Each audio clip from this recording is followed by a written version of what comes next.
Assalamualaikum warahmatullahi wabarakatuh.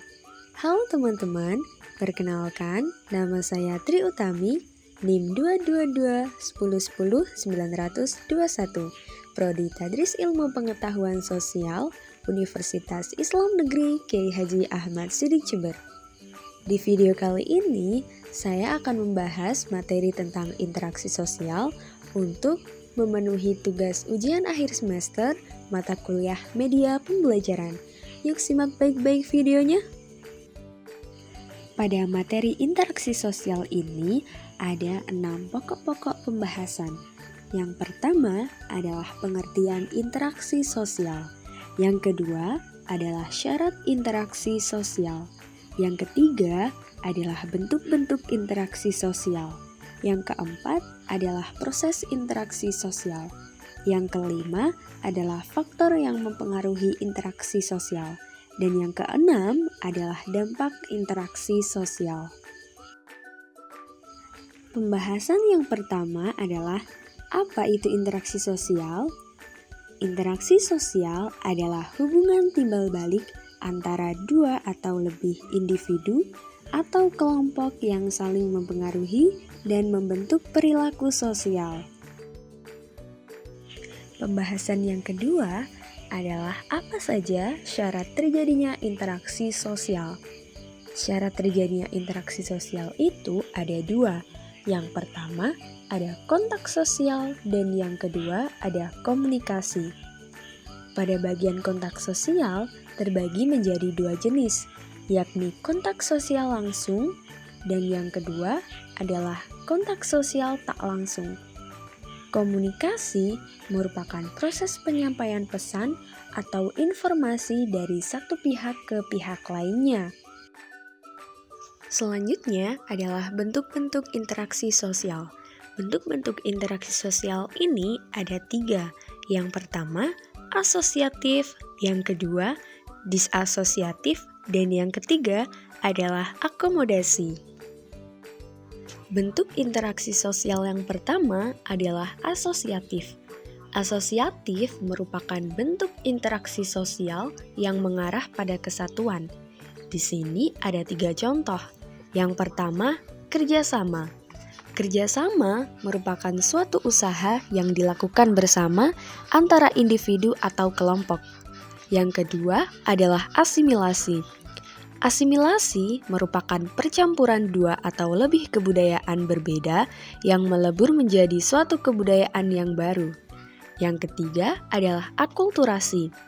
Akulturasi merupakan perpaduan dua atau lebih budaya yang berbeda tanpa menghilangkan budaya lamanya.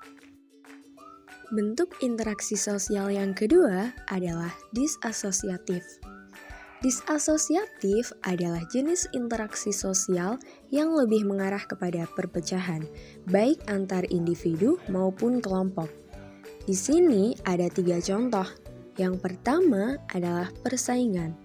Persaingan sendiri merupakan suatu proses sosial di mana individu atau kelompok manusia bersaing mencari keuntungan melalui bidang-bidang kehidupan tanpa menggunakan kekerasan.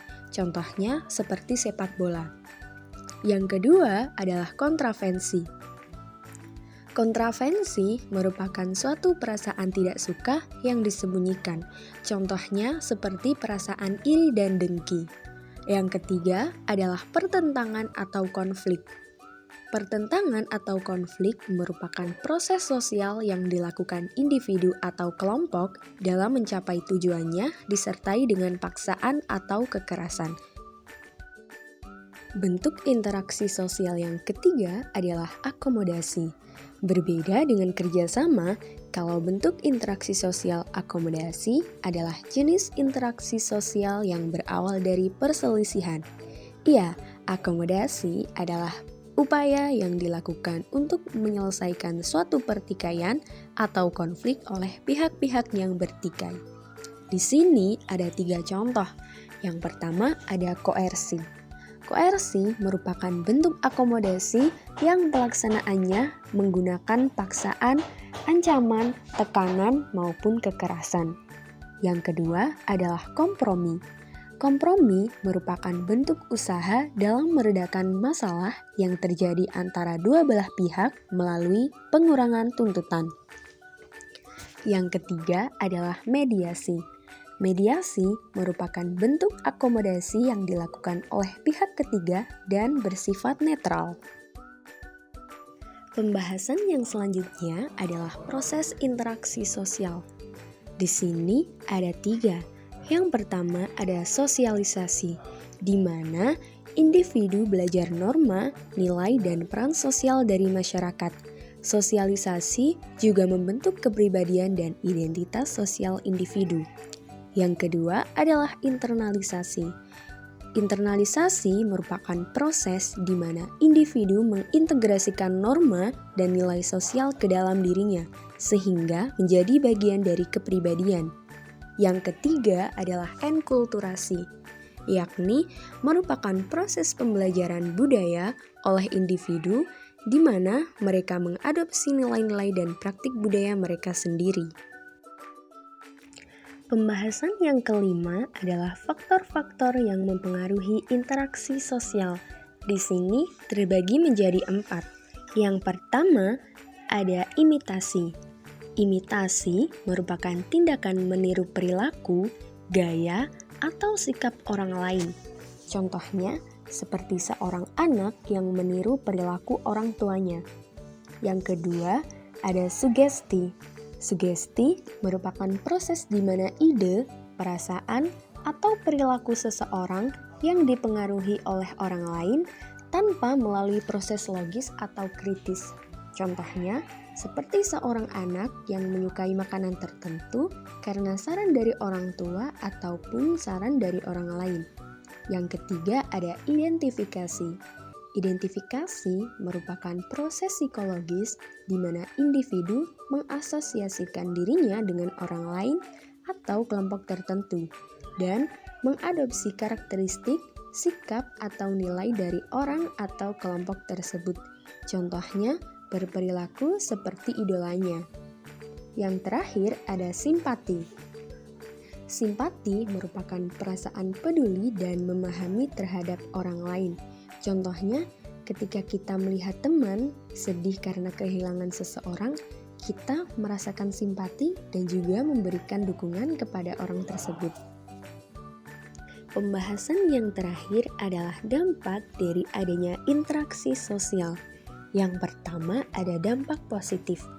Dampak positifnya adalah membantu pembentukan identitas sosial, memperkuat hubungan sosial, dan memfasilitasi kerjasama dan kolaborasi, serta mendorong integrasi dan persatuan sosial.